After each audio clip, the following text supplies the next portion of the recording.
미국의 지중 전략망의 절반 이상이 교체 시기를 맞이한 데다 최근 인공지능 데이터 센터 수요 확대로 전력 사용량이 급증해 전력망 교체 필요성이 커지면서 전력 기업들이 주목받고 있습니다. 전기 먹는 하마라고 불리는 데이터 센터의 전력 수요는 2030년 현재보다 3배 가까이 커질 것으로 보이는데요. 여기에 이달 정기국회에서 전력망 특별법 처리에 여야가 합의할 것으로 보여 송전선로 구축에 탄력이 받을 것으로 기대됩니다. 대내외적 호재가 가득한 전력주, 투자 포인트 알아보시죠.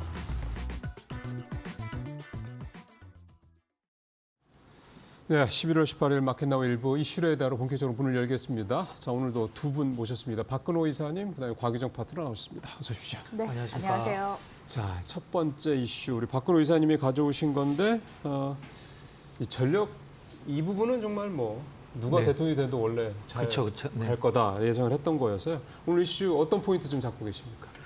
방금 이제 앵커께서 말씀해 주셨듯이 전력 기계 쪽은 누가 대통령이 되냐에 따라서가 아니라 하냐 마냐가 아니라 무조건 해야 될 수밖에 없는 상황이기 때문에 지금 가장 중요한 것은 이제 어떤 물건을 만들 때 판매를 할 때 그 물건 가격이 올라가면 생산하는 입장에서는 수익을 볼 수밖에 없잖아요.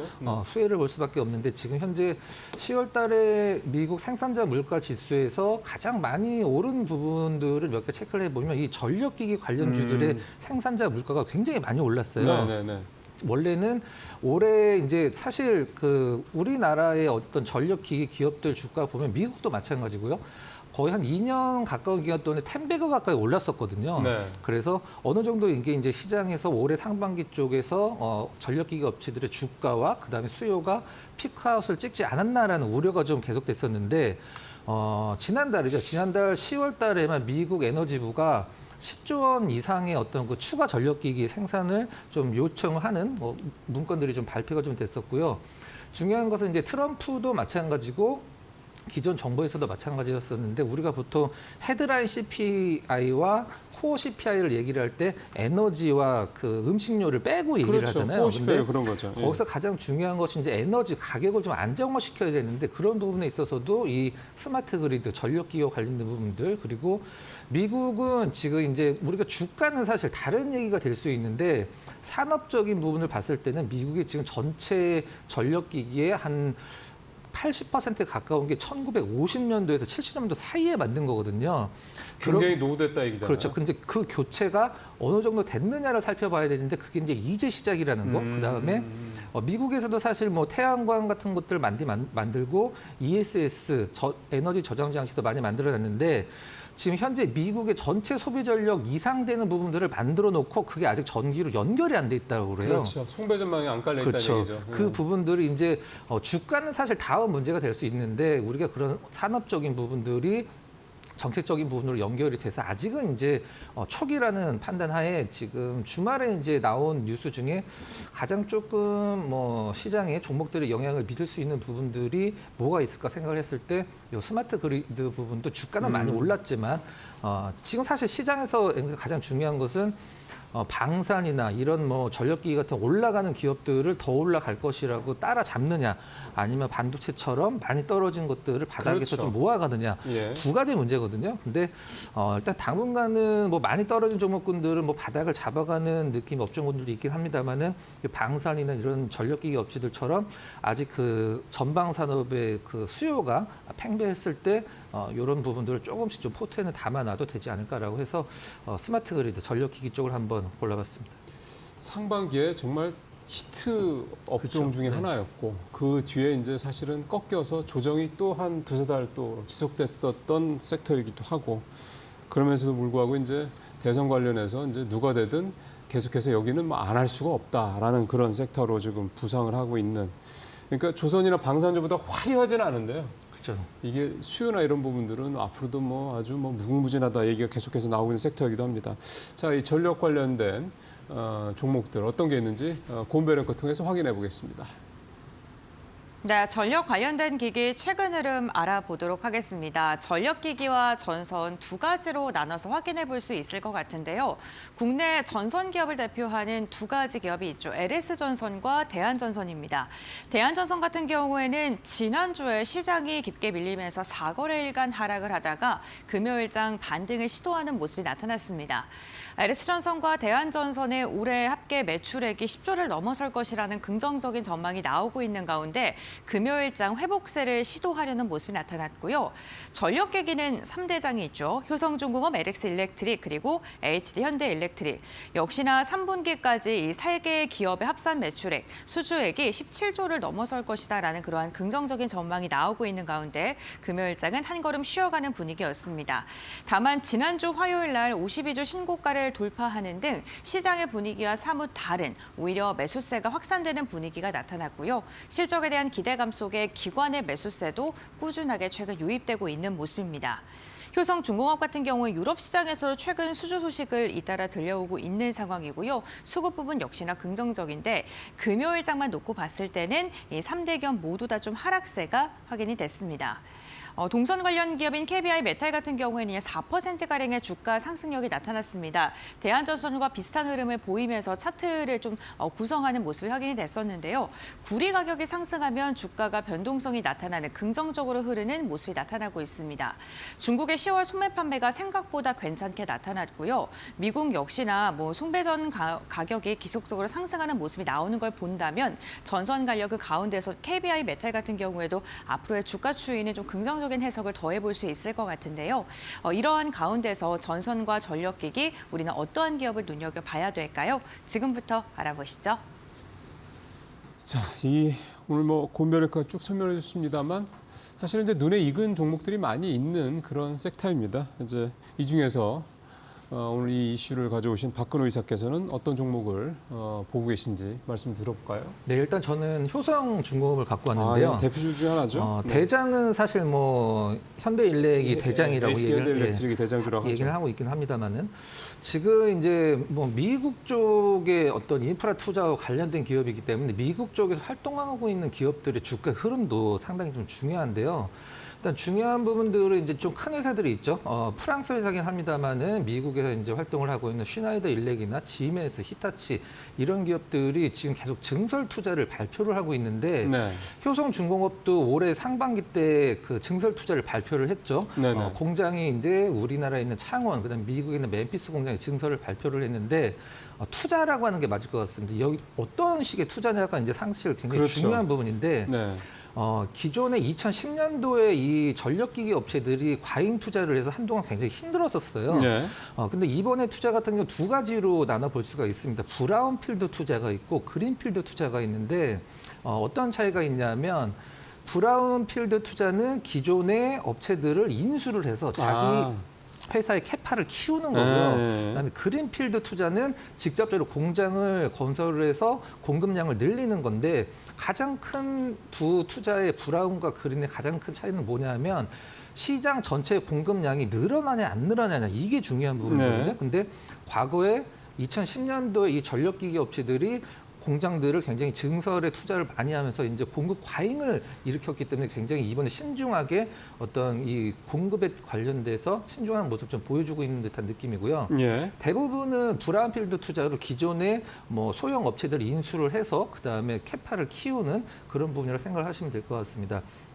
일단 이 변압기라는 것은 실질적으로 이제 우리가 보통 그 고속도로를 가다가 자동차로 이제 갓길로 빠지면은 속도도 줄어들고 자동차 대수도 줄어들 수밖에 없는데 그렇죠. 바로 이 변압기가 그런 역할을 하는 거죠. 이제 고압 전선에서 각종 도시로 건물로 그다음에 각종 호실로 이제 넣어주는 건데 앞으로 이 부분이 이제 아직은 예측치긴 합니다만 AI 그 투자와 관련돼서 서버 투자와 관련돼서 구글이나 아마존이 150조, 20조, 200조 얘기를 하고 있는데 2030년에는 이 데이터 센터가 미국 전체 전력 수요의 60~70%를 차지할 것이다라는 전망까지 나오고 있는 상황이라 아까도 말씀을 드렸지만 주가는 사실 그 미래의 어떤 성장성과 실적을 얼마만큼 땡겨 왔는지는 사실 지금 답은 없는 상황이지만 이 전력기기 산업 자체는 아직도 굉장히 성장성이 많이 남아 있는 상황이거든요.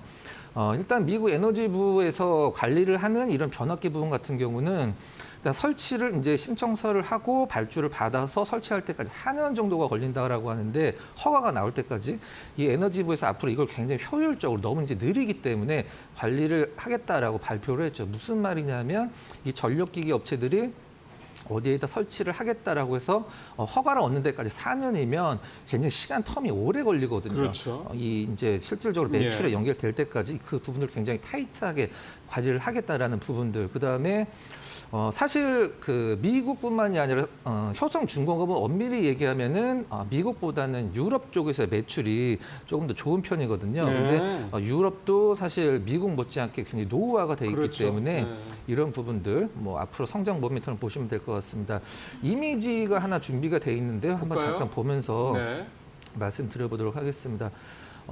우리가 조선주들도 마찬가지고 그 수주 잔고가 굉장히 중요하잖아요. 네. 제가 지금 세 번째 말씀을 드리는데 왼쪽에 이제 중공업 부분은 우리 배에도 변압기가 큰 게 들어가거든요. 네, 네, 네. 그 부분이라고 보시면 될 것 같고 오른쪽은 미국 쪽 법인 수주 잔고. 앞으로 수주를 아예 안 해도 한 2년 동안은 이 매출이 계속 유지가 될 정도의 수주 잔고를 유지를 해주고 있는데 여기서 이제 표는 보면 가장 중요한 거 아까도 말씀드렸습니다만 이런 것들이 지금 주가에 적용이 상당히 많이 돼 있어요. 그렇죠. 여기에서 얼마나 더 이제 수주 잔고가 올라가느냐가 앞으로 효성중공업뿐만이 아니라 우리나라 전력기기 업체들이 주가의 향방을 좌지우지할 텐데 뭐 정리를 하도록 하겠습니다. 산업은 이 전력기기 수요 산업은 전방 산업은 앞으로 굉장히 무궁무진하게 성장성이 열려 있고 수요가 굉장히 지금도 우리가 보통 뭐 타이트하다라고 얘기를 하는데 이런 부분들 그다음에 일단 지금 주가를 봤을 때 뭐 현대일렉이나 효성중공업 주가를 봤을 때 우리가 8월 달에 급락 나왔을 때 그 부분들을 굉장히 빠르게 네. 회복하는 모습을 보여준다라는 것은 상방 쪽으로의 어떤 열려있는 네. 주가도 조금 더 남아있지 않을까라는 생각을 하고 있습니다.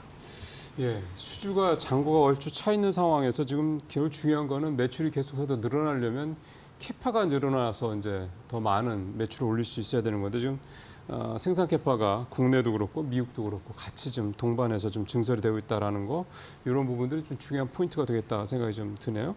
자, 우리 곽유정 파트너 오늘 전력 설비 쪽, 전력 네. 기기 쪽에서 어느 쪽을 보고 계세요?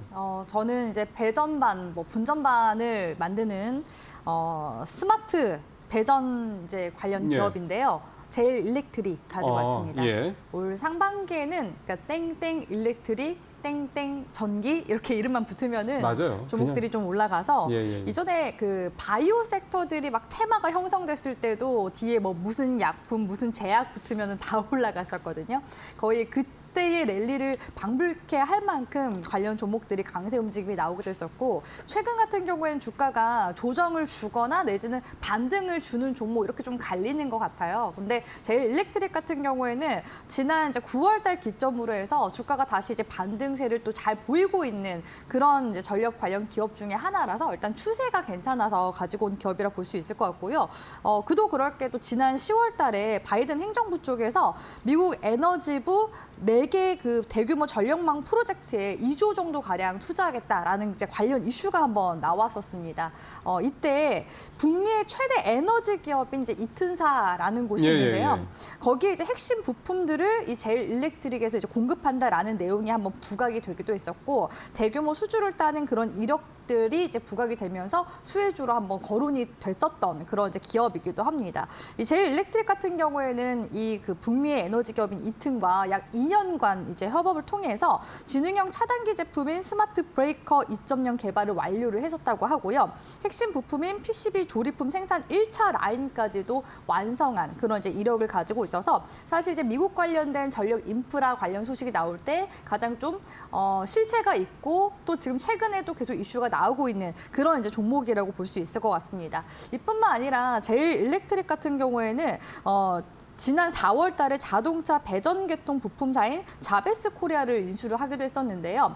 이런 이제 자동차 배전 계통 부품사의 인수가 또 중요한 이유가 뭐냐면 최근에 이제 자율주행도 급부상하지 않습니까? 그렇죠. 자율주행이나 뭐 인포테인먼트, 커넥티드카 이런 쪽에 다 전력이 들어갈 수밖에 없기 때문에 그런 이제 공조 장치들을 연결하기 위해서 쓰일 수밖에 없거든요. 그렇기 때문에 최근에 이런 이제 부품사도 인수를 하면서 지금 베트남 쪽에 거점을 지금 현재 그 해외 거점을 마련하고 있는 중이거든요. 그래서 그런 관련 소식들도 추가적으로 우리가 좀 모멘텀으로 기대를 해볼 수 있는 그런 이제 기업이라고 볼 수 있을 것 같고 네. 사실 이 기업의 업력이 또 70년 정도 되다 보니까 오래됐네요. 네, 안정적인 또 재무나 또 수주 잔고 이런 이제 부분들에 있어서도 긍정적이라서 이런 또 신사업에 대한 부분들까지도 우리 시청자분들이 좀 주목을 해보신다면 충분히 매력을 느낄 수 있을 만한 그런 기업이라고 보고 있고 최근에 거래량도 같이 함께 들어오고 있으니까 우리 시청자분들이 관심 있게 한번 흐름을 체크해 보시면 좋을 만한 종목이라고 보고 있습니다. 예. 그러니까 이게 이제 효성중공업이라는 데가 이제 큰 대형 그런 전력 기기를 만드는 회사다, 변압기를 만드는 회사다 그러면 이제 오늘 말씀하신 제일일렉트릭 같은 경우는 그 다음 단계 이제 배전판, 배전기 이런 쪽. 그러니까 이제 큰 회사와 이제 그거에 이제 따라 붙는 작은 회사 이렇게 오늘 딱 밸런스가 좀 맞춰지는 그런 모습이네요. 예, 전력기기 쪽은 뭐 전망이 워낙에 좀 좋은 데라요. 말씀하신 대로 미국, 유럽뿐만 아니라 동남아도 지금 아주 난리거든요. 여러 가지로 참 우리 기업들한테 큰 호재가 좀 있는 그런 분야라고 볼 수가 있겠습니다. 자,